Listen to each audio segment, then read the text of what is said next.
Hello and welcome to another episode of Tales from the Doghouse, Separation Anxiety Explained. I am Ness Jones. I'm in Australia and I'm from Separation Anxiety in Dogs Decoded. And with me today I have... I am Stacey Bell in the US with Focused Fun. Today we are doing our first podcast without Sarah, and it is very sad. But she is getting her life together and moving on to a boat. So that will be exciting when she rejoins us to hear all about that transition. But today we are talking about changing parameters in training, just switching things up, things that might make the process of helping your dog be home alone easier for them. So let's get started. Sure. So,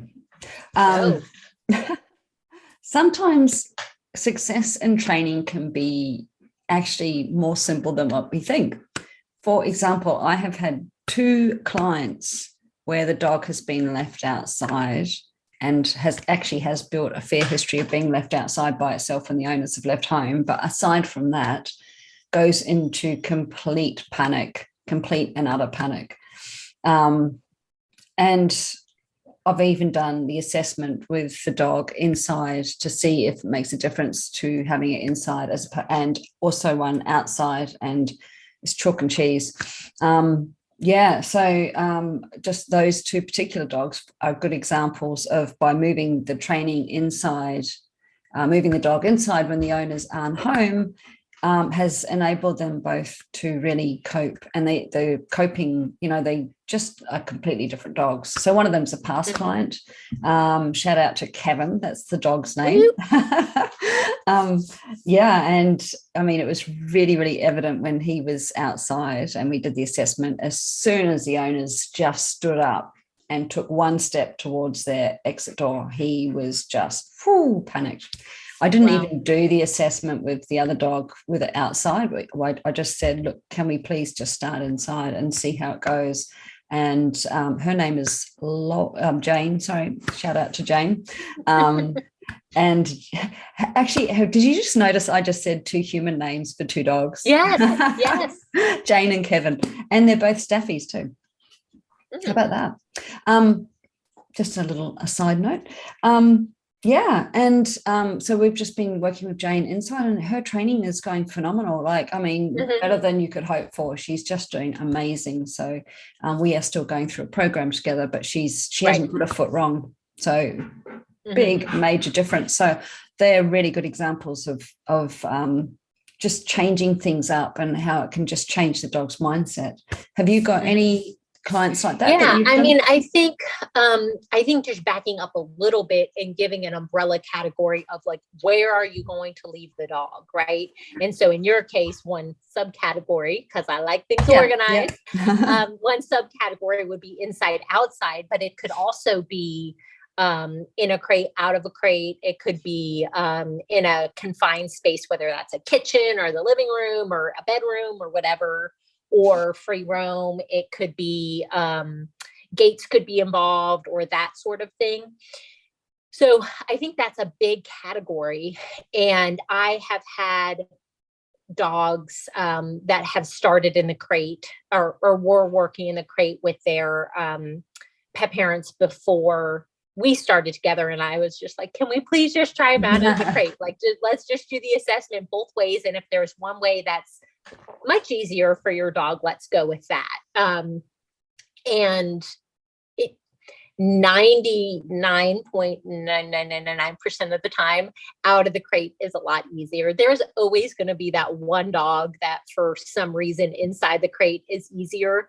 But like we've talked about before, usually more space and more freedom to make that choice of where am I going to rest is better for, I don't want to make a value judgment.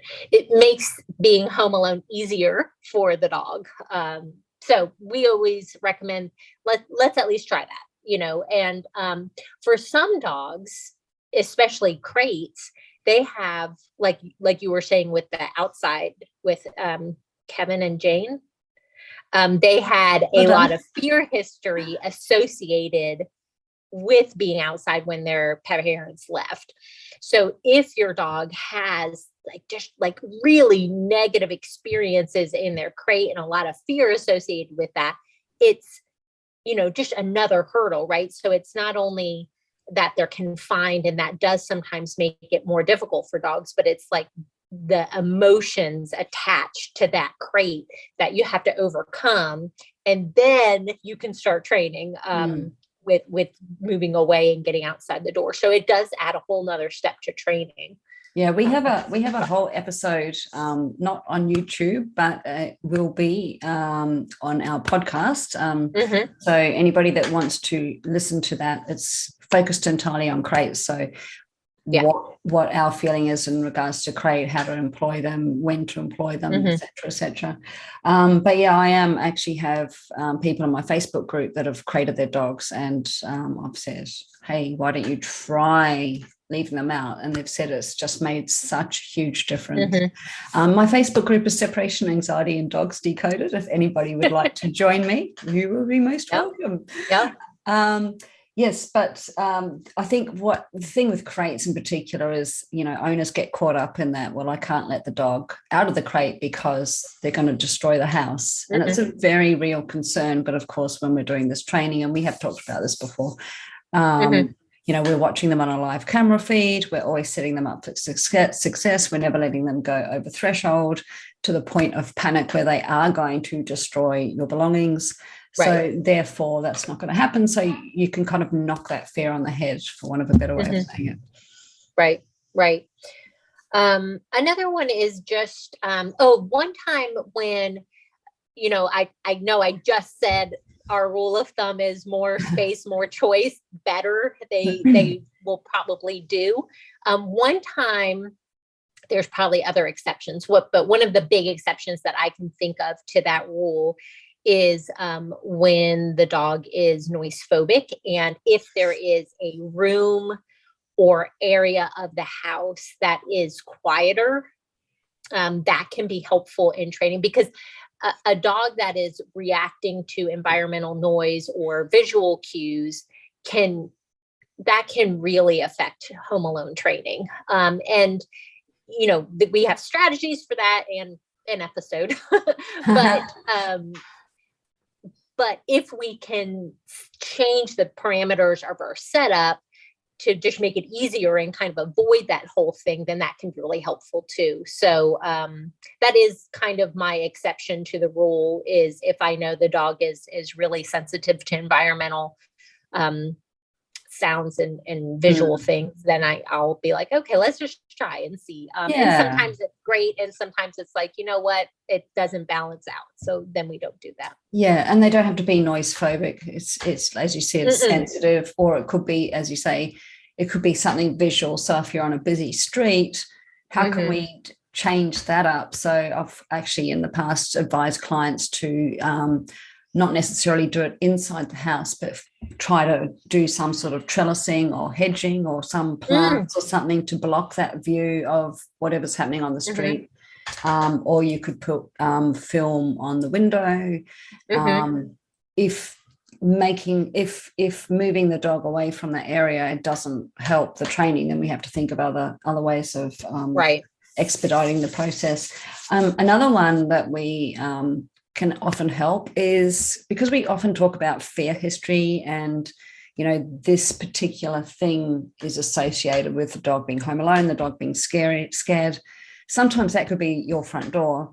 So in that case, we might, if it's possible, and of course in apartments it's not unless you want to climb over your balcony and put a piece of tie some sheets together or something. But in other scenarios, other homes, sometimes there's possibility of exiting via another door, and because there's no fear history associated with that door, the dog might simply be able to cope better. They might still have issues, but they might actually go through the training process a lot quicker.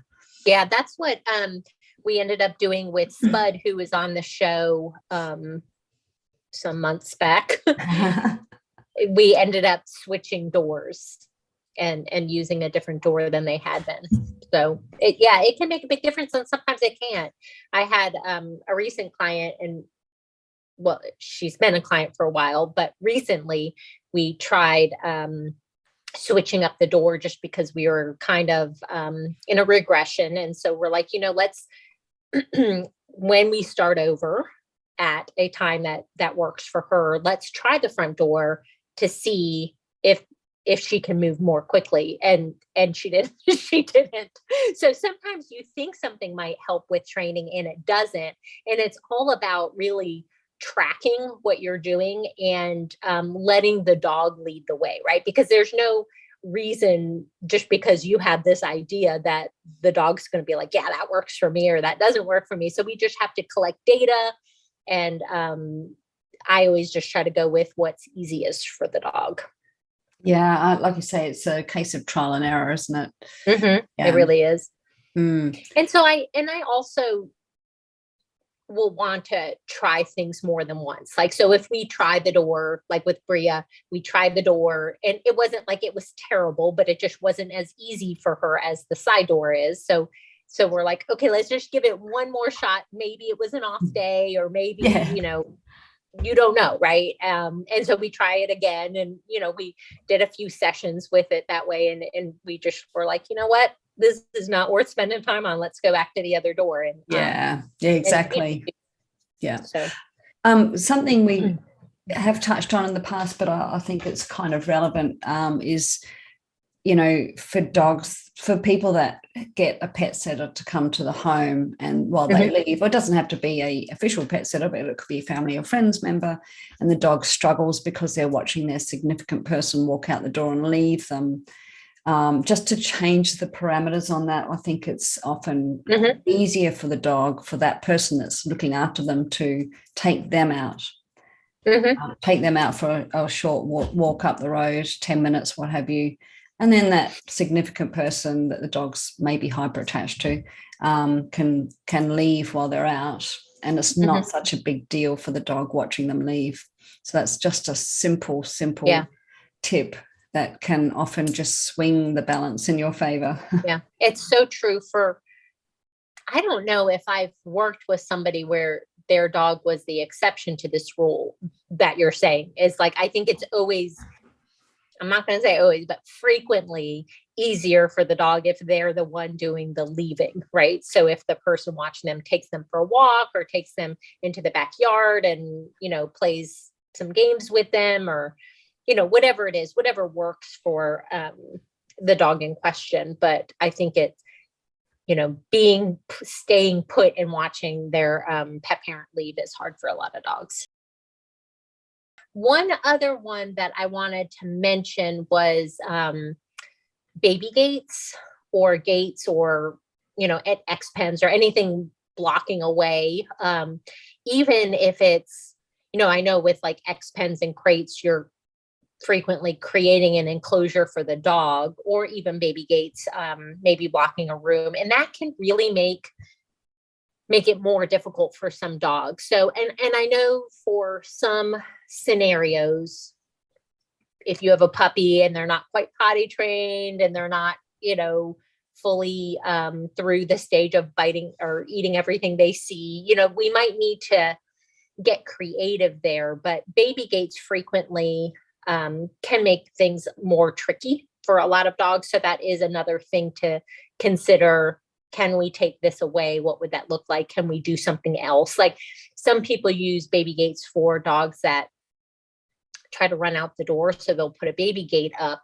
And so sometimes we can do some mat training with them, or we can work on specifically them not darting out the door, like as a, just training separately, if that's something that they always do. Or we can look and say, are they darting out the door because we're pushing too hard and getting out the door? And so we, take a few steps back. But those are all things that we would kind of assess if we thought the gate was making it harder for the dog.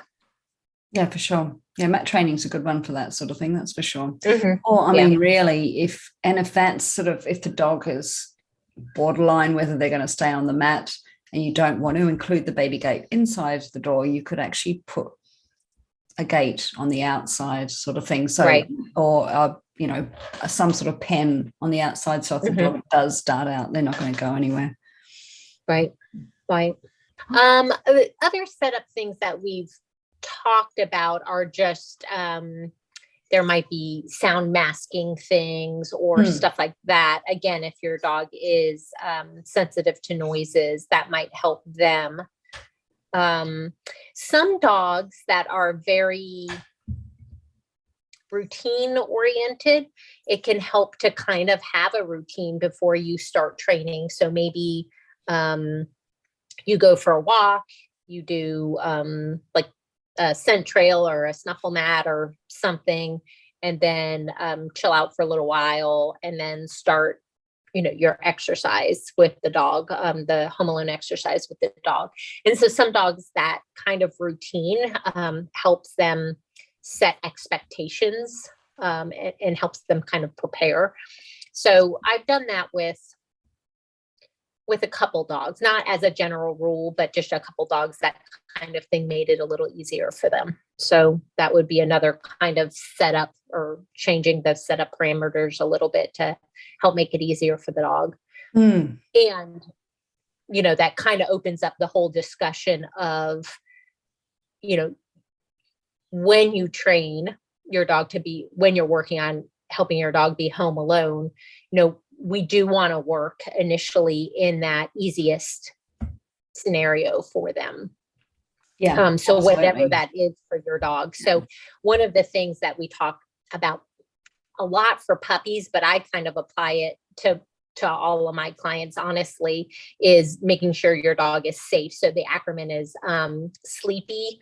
The S is for sleepy, but more like restful, right? Like, so they don't need to be like falling asleep, but in a restful, calm, sleepy-ish state. The A stands for all played out. So they're thinking of, they've had some exercise and enrichment. We're going to put a pin in that and get back to it, because Megan, Bria's mom, had a question about that she wanted us to address on the podcast. Oh, good. S is full. So they're not expecting a meal shortly or anything that like can that. Really, if they're hungry, if it's their dinner time, what are you doing? What's happening? Or even like an expectation for going for a walk or something like that. And so, we do have to kind of be mindful of that. So, and then the E in safe is empty. So they've gone potty, right? So they're not, doing the little potty dance, like they have to go potty. And this can be especially helpful for puppies and young dogs that maybe are not fully potty trained, or you're still working through some stuff. If you just took them to the bathroom, and they've had a chance to relieve themselves, then you're not worried. Are they coming to the door because they have to go to the bathroom, or are they coming to the door because, they're just checking it out, or, it kind of takes away some of the pressure from you even. So that's, I think, a good rule of thumb, setting them up for success, is training at a time. And we've talked about this before, like some dogs have a certain time of day that they might find mornings easier or harder, and the reverse in the evenings. And so we just want to, at least in the beginning, train in a way at a time when it's easiest for them. Absolutely. Yeah. I think the potty one and the food one, I've had examples of that with clients where they've done the training right on dinner time, and the dog's like just completely has gone from previous sessions well aced it, brilliant. Right. And then they've done it at dinner time. They're like, no, this isn't right. No, you're not doing this. Is not right. And I've had another one. Gone. No, I was just going to say for me, it's been almost worse with walk time, like for people who have like a set walk time, and then their person gets up and goes to the door at the set walk time without them. Every expectation that they're going with, right? And so that can make it really difficult. Yeah, absolutely. Yeah, I've had another client whose dog was unsettled, and yeah, it was as soon as they'd finished the training, it was like, you've got to let me out. It has a little bit, Brody, his name is, shout out to Brody, a bell to ring when he wants to go out. Oh, okay. Yeah. But yes, he was desperate. So that really destabilized his training. Yeah. I can imagine. So the thing that I put a pin in is, for some dogs, we have to work quite hard to find that sweet spot of training, right? Like they've had enough exercise, they've done their enrichment, they're, restful enough and like but not sleeping, and they're not. And so, especially I think for young dogs, this can be tricky. Yeah. But also, it just depends on the dog. Active dogs in general, it can be a little bit tougher too. But Bria's mom, Megan, was asking, like, how long do I have to make sure that I check all of these boxes before we can, does it get easier for her to, as it gets easier for her to be alone, can we relax some of this stuff? And the answer, or at least part of it, and then you can contribute as well, I think is, I don't necessarily think for most dogs that we have to make sure we do exercise, enrichment, a settling activity, and then, all of these steps to work up to a absence forever. But I do think that overall, your dog needs to be getting exercise and enrichment. So it doesn't necessarily need to happen before you leave, but that your dog's life has to be full in that way, right? So I do think it's something that as pet parents, we have to pay attention to in providing for our pets. But also I do think that as your dog becomes more skilled at being home alone, we can relax that it has to happen in a certain order, or it has to happen before you leave. And that might be, for Bria, it might be a more challenging scenario for her. And so we might have to drop duration a little bit and say, when she hasn't had a walk or she hasn't had some enrichment, it's going to be harder for her to be alone. So we're going to, have that kind of on a different track and reduce duration a little bit and then proceed at a different rate. And usually over time, those scenarios will kind of merge together anyways. But that's just kind of, when you're looking down the path of independence, that is just something to kind of consider. Sorry, I'm just looking at my dog. She's a bit of a Rudy. She does it to me in my Zoom sessions with my clients all the time. Yes, I think always remembering that we need to set the dog up for success, but we're looking for consistency. So ideally, you want your dog to have a fulfilled life anyway. So you want to make sure that their life has adequate exercise and enrichment regardless. But yes, I think as they've had more and more safe absences and you've got more and more consistency at, let's say, I don't know, pull a figure out of your head, let's say half an hour, then you can maybe get a little bit more relaxed. But when you're trying to build up more that those kind of safe absences, but build the foundations, build up the safe absences, they're key pillars of your training and they're really important. Yeah, so I certainly wouldn't be rushing to remove them or be a little bit less focused on them. Yeah. There's one thing though, Stacey, I think sometimes I have clients that will, they'll have their couple of days off. Let's say it's the weekend, they're not working. The dog goes everywhere with them. They go to the beach, they go to the park, they go to social outings, the coffee shop and blah, blah, blah, blah, blah. And when they go back to training and they're hoping to get that nice, the dog should be exhausted. And yet as soon as they start the training, the dog's like, whoa, hang on. We've just spent 2 full-on fun-filled days and I am exhausted, but you can't walk out the door without me, even though we're training.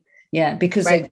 it's almost like they've spent, I don't want to say too much time with their owners, but yeah, it's like they've almost forgotten where they are, kind of thing. So I think in those scenarios, we need to really drop the time back to a lesser, even if you were on 15 minutes, you might want to drop back for the first session thereafter, after a day like that, maybe even to 1 minute, you know, like depending on what the dog can cope with. But, but I have noticed a couple of times with dogs that have had that really full on 24/7 contact with the owner without any training, and it's been fun. But when they go back to the training, the dog actually struggles.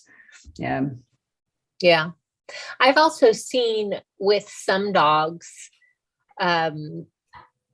when you think, oh, when they get home from daycare, they're going to be so tired, and that's when I'm going to do my training. And it's like opposite, you know, like, and some dogs are truly so tired, and they're like, perfect time to train. Fine. You can leave me. That's a good time to train for that dog. But for one of my clients that I have now, it's like, no, don't even try, because it's like a toddler who's missed their nap. You know, it's like, so it's not a good time for training. So I guess another point to make would be that a lot of this stuff can be dog dependent. So you just really have to, you know, test things out gently with your dog to see what works. Because I did have another one who they would take him out and, you know, let him run in the forest and then play fetch with him and then like do all of these things trying to get him to that sleepy state, but he would have trouble settling after. So what we ended up doing was, okay, you can do those things because he has fun and you have fun and it's great for both of you. But then after, let's do like a scatter feed in the yard or something to help bring him like down from that, and then wait an additional half an hour and then do training. And that really worked well for them. So, it's like any dog training. You have to look at the dog in front of you. There's certainly no blanket approach, is there? You've got to look specifically at that dog and what's going to work for it. Yeah. So, you know, there's general advice and then there's that particular dog. Yeah. Right. Yeah. So it's kind of, I think it's useful to have this conversation because then you start maybe thinking of some of the parameters that you haven't thought of or haven't tested out with your dog. And remember, when we're saying like test it out with your dog, like we're talking about very gently. So we don't want to, you know, go and just leave or, you know, anything that's going to cause your dog to have, you know, I got distracted by looking at your dog. Anything that's going to cause your dog to feel like anxious, we're obviously trying to circumvent that or to find other solutions. So we do want to be really careful when we're testing different things out. Thank you guys so much for joining us on this week's episode of Tales from the Doghouse. I am Stacey Bell. And you can find me on Facebook and Instagram at Focused Fun Dogs. And then my website is focusedfun.net. And I'm Ness Jones. I am in Australia from Separation Anxiety and Dogs Decoded. This is our second episode for our YouTube channel. So please make sure you subscribe at Tales from the Doghouse on YouTube, because we would love to have you there. And we do understand that podcasts aren't for everybody. So, you know, if you want to see us in our beautiful finery, otherwise we'll be back in a couple of weeks. And look forward to catching up for another episode. All right. Bye. Bye.